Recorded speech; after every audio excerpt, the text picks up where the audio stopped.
It all started on a quiet Monday morning in Maryland, Lagos, a thriving suburban estate known for its well-manicured lawns, gated communities, and a sense of orderliness. Residents of Grove Estate, one of the premier housing developments in the area, awoke to an unusual sight: groups of unfamiliar faces strolling through the estate, eyeing the houses like prospective tenants.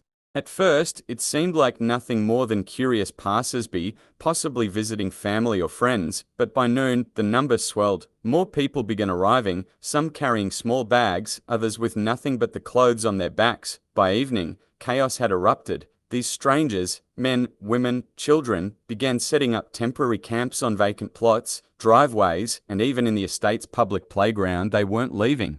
Mr. Olyamide, one of the estate's oldest residents and head of the Homeowners Association, was baffled. His phone rang non-stop as other homeowners reported seeing their properties being invaded. Some of the homes, unoccupied at the time, were broken into, and these squatters were moving in as though they had a right to be there. "What is going on here?" Olyamide muttered to himself as he frantically dialed the estate's security office.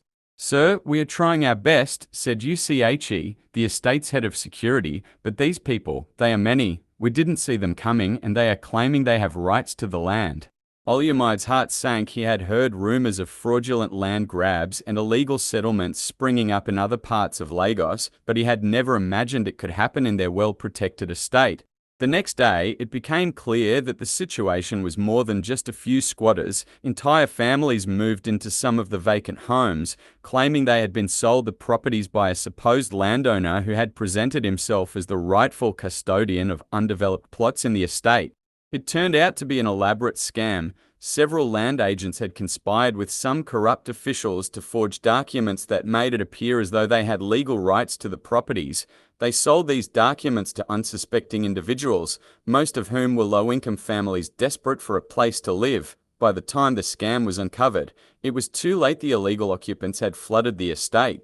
Tempers flared as legitimate homeowners confronted the illegal occupants. Shouts echoed through the estate, with both sides claiming they had a right to be there. Some of the squatters, realizing they had been duped, were willing to leave, but others, having spent their life savings on the fraudulent transactions, refused to go quietly. The estate's management quickly filed a report with the police and legal action was initiated. However, the legal process in Lagos was slow and the estate's residents were forced to endure weeks of tension and uncertainty as they waited for the authorities to intervene. In the meantime, the squatters dug in their heels, some even trying to settle into a semblance of daily life: children playing in the streets, clothes hanging on lines between trees. The estate's once serene atmosphere was now filled with anxiety and resentment. Homeowners started taking matters into their own hands, forming vigilante groups to guard their properties. Fights broke out in some areas and a few homes were vandalized.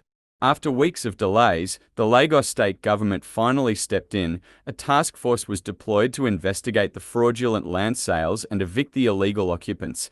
It was a tense standoff. Some families left peacefully, but others resisted, barricading themselves in the homes they had occupied. Eventually, the task force cleared the estate of the illegal occupants, but the damage was done. The sense of security that had once defined Grove Estate was shattered. Some homeowners, fearing a repeat of the invasion, put their houses up for sale. Others installed extra security measures, turning the once open and welcoming estate into a fortress. It was a cautionary tale that spread through Lagos about the dangers of fraudulent land deals and the importance of vigilance. Even in the most secure estates, the illegal occupants may have been removed, but the scars of their presence remained. Grove Estate would never be the same again. Property and facility management perspective. From a property and facility management standpoint, the invasion of illegal occupants highlights significant gaps in security protocols and the importance of proactive measures. Grove Estate's management failed to detect the initial influx of squatters, indicating a lack of adequate surveillance and coordination between security personnel and estate administrators. Additionally, the fraudulent sale of properties within a supposedly secure estate reflects poor oversight and due diligence in verifying ownership records and land documentation. Key issues: inadequate security and access control systems, allowing squatters to flood the estate; lack of routine property monitoring, especially for vacant homes, making them easy targets for illegal occupation; poor verification processes, allowing fraudulent transactions within the estate. Lessons for property managers: implement stricter security measures, including surveillance systems, controlled access points, and frequent security patrols. Establish a more rigorous property documentation and ownership verification process to prevent fraud. Maintain an updated database of all properties, both occupied and unoccupied, with regular inspections of vacant homes. Moral perspective: from a moral standpoint, the situation is a complex ethical dilemma involving desperation, deception, and exploitation. The illegal occupants, many of whom were victims of fraud, were seeking shelter for their families, having invested their life savings in what they believed were legitimate properties. However, their actions knowingly or unknowingly violated the rights of legitimate property owners. Key moral issues: the illegal occupants were misled, but some refused to leave even after learning the truth, creating a moral conflict. The scammers exploited the vulnerability of desperate individuals, causing widespread harm and instability. Legitimate property owners faced ethical questions on how to handle the squatters. Some turned to vigilante actions, while others sought legal resolutions. Moral lessons: it's critical to approach such situations with empathy and fairness, understanding the plight of victims while upholding the rights of property owners. Society must work to protect vulnerable individuals from exploitation, emphasizing the need for ethical practices in real estate transactions. Vigilante justice is never the answer. Disputes should always be resolved legally and peacefully. Legal perspective: legally, the incident is a clear case of fraud, illegal occupation, and trespassing.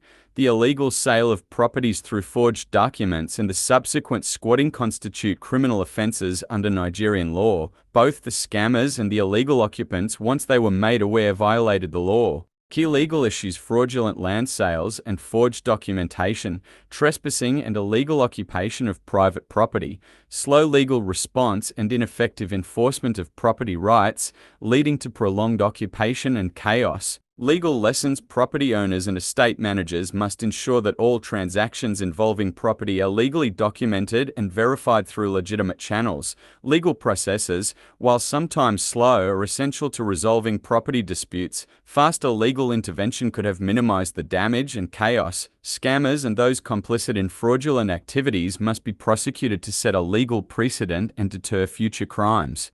Lessons learned: enhanced security and management. Estates and residential communities must enforce stronger security measures and adopt advanced surveillance technologies to prevent unauthorized access. Regular audits of property documents and ownership records are essential to preventing fraudulent land sales. Due diligence in real estate transactions: property buyers should thoroughly investigate the legitimacy of property documents and only engage with reputable agents and estate developers. Scams like this underscore the importance of verifying legal ownership through government land registries before purchasing property. Empathy and community solidarity: while protecting property rights, residents and estate management should also show empathy to victims of fraud, working together to find peaceful solutions. Engaging in community awareness programs about real estate scams can help prevent others from falling victim. Legal and institutional reforms: the government and legal institutions need to streamline the process for addressing property disputes and ensure quicker interventions to avoid escalation.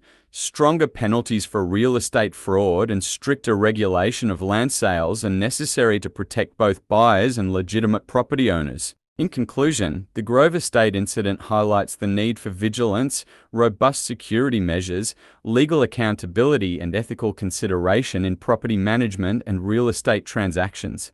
If you find this story insightful, please like, share, and subscribe to my channel for more content on property, facility, and real estate management tips. Thank you for watching and see you next time. God bless you.